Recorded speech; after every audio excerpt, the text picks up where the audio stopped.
Cuando pensamos en la época de Jesús, imaginamos historias religiosas, milagros y enseñanzas espirituales.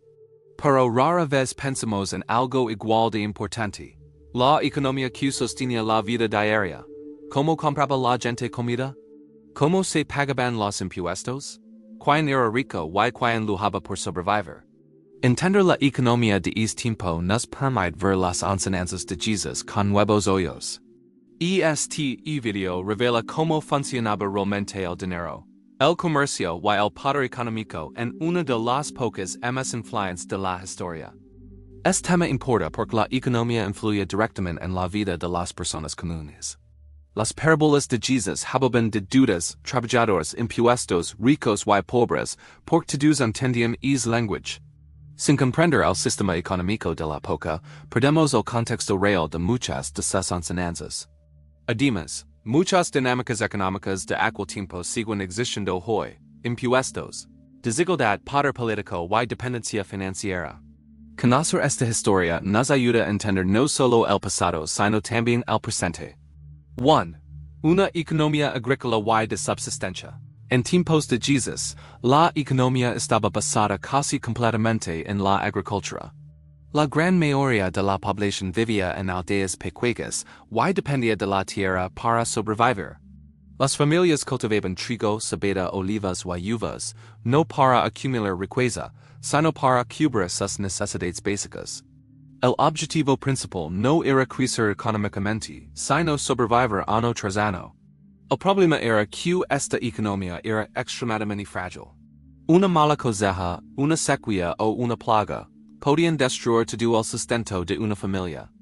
No existen seguros, ayudas estatales, ni sistemas de protección social. Cuando la cosecha fallaba, el hambre y la deuda aparecían rápidamente. Además, la mayoría de los campesinos no era dueña absoluta de la tierra que trabajaba. Muchos eran arrendatarios que debían entregar una parte de su producción a terratenientes ricos. Esto reducía en más lo que cuidaba para la familia. La economía diaria estaba llena de incertidumbre, y vivir al límite era algo normal. Este contexto explica por qué la comida, el pan y la cosecha aparecen tantas veces en las enseñanzas de Jesús. Para las personas de esa época, el dinero no era abstracto, era comida, tierra y supervivencia. Entender esta economía agrícola nos ayuda a comprender la ansiedad constante con la que vivía la gente común. 2. Impuestos romanos y presión económica constante. El imperio romano dominaba la región y exigía impuestos regulares a la población. Estos impuestos no eran pequeños ni ocasionales, eran constantes y múltiples. Se pagaban impuestos por la tierra, por la producción agrícola, por el comercio y hasta por el uso de caminos. Para una familia campesina, los impuestos podían consumir una gran parte de su cosecha anual. Roma no se interesaba en si la población podía pagar o no. El impuesto era obligatorio, incluso en ecos de malas cosechas. Si una familia no podía pagar, debía endeudarse. Así comenzaba un ciclo peligroso que muchas veces terminaba en la pérdida de tierras o libertad.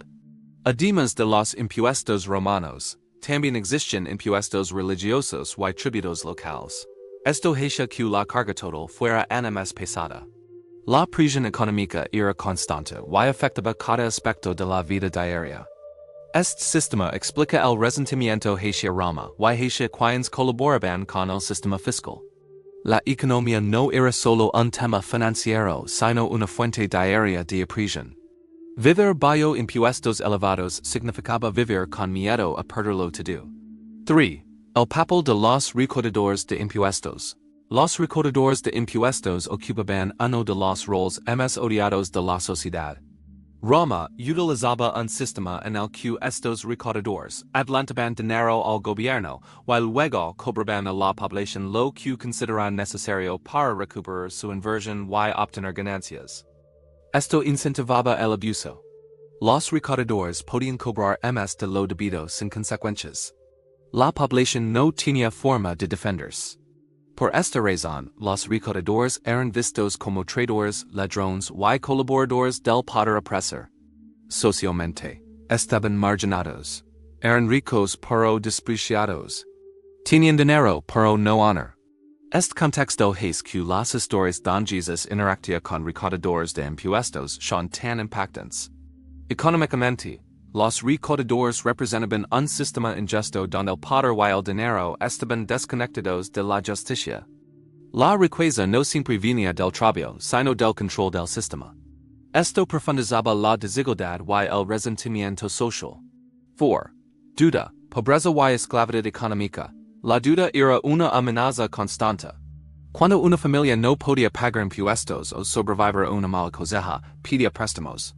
Estos préstamos tenían intereses altos y pocas protecciones. Con el tiempo, la deuda crecía hasta volverse impagable. El resultado muchas veces era la pérdida de la tierra. O peor aún, la pérdida de la libertad. Algunas personas se veían obligadas a trabajar como sirvientes o esclavos para pagar sus deudas. Esto no siempre era esclavitud permanente, pero una forma de dependencia económica extrema. La pobreza no era vista como un problema temporal, sino como una condición que podía durar generaciones. Una vez que una familia perdía su tierra, era casi imposible recuperarla. Este contexto explica por qué la deuda aparece con tanta frecuencia en las parábolas. La deuda no era solo financiera, era existencial. Determinaba quién tenía futuro y quién no. 5. Comercio, monedas y mercados locales.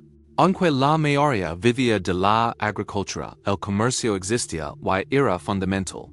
Los mercados locales eran centros económicos y social. Ali se intercambiaban productos, se fiaban precios y se conectaban regiones. Se usaban diferentes monedas, romanas, griegas y locales. Esto hacía que el comercio fuera complejo y muchas veces injusto, ya que los cambistas controlaban el intercambio de monedas. Esto daba lugar a abusos, especialmente en lugares religiosos y comerciales importantes. El comercio beneficiaba principalmente a quienes ya tenían recursos. Los pequeños productores tenían poco poder para negociar precios. La riqueza tendía a concentrarse en comerciantes y élites urbanas. Este sistema muestra que el dinero circulaba, pero no de forma equitativa. La economía estaba diseñada para beneficiar a pocos y mantener a muchos en la supervivencia. 6. Desigualdad extrema y concentración de riqueza. La economía en tiempos de Jesús estaba marcada por una desigualdad profunda. Una pequeña élite controlaba tierras, comercio y poder político. La mayoría vivía al día sin seguridad ni estabilidad. Esta desigualdad no era accidental. Era el resultado de impuestos, deudas y control de recursos.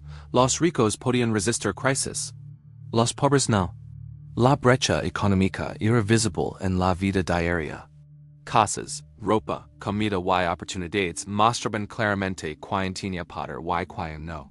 Este contexto ayuda a entender por qué los mensajes sobre riqueza, justicia y compasión eran tan provocadores. La economía no era neutral. Era un reflejo del poder. 7. El contexto económico detrás de las enseñanzas de Jesús. Las enseñanzas de Jesús no surgieron en el vacío. Hablar de salarios, deudas, trabajadores y riqueza tenía un significado profundo para su audiencia. Sus palabras conectaban directamente con la realidad económica que las personas vivían cada día. Cuando hablaba de perdonar deudas, compartir pan o ayudar a los pobres, estaba desafiando un sistema que mantenía a muchos atrapados. Su mensaje ofrece dignidad en un mundo donde el valor de una persona estaba ligado a su situación económica. Entender la economía de este tiempo nos permite ver que sus enseñanzas no solo eran espirituales, sino también profundamente humanas y social. Entender cómo funcionaba la economía en tiempos de Jesús nos permite ver esa época con nuevos ojos. No era un mundo liano y simple, sino una sociedad llena de presión económica, desigualdad y lucha diaria. Las personas no solo buscaban fe o esperanza espiritual.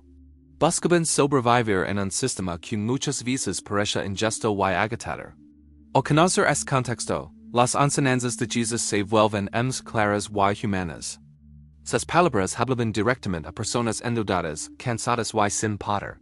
Hablaban de dignidad, de compasión y de un valor que no dependía del dinero ni del estatus social. La historia nos recuerda que la economía siempre ha influido en la forma en que vivimos, creemos y nos relacionamos. Y aunque los sistemas cambian, muchas de las tensiones siguen siendo las mismas. Comprender el pasado no es solo un ejercicio histórico, sino una forma de entender mejor el presente.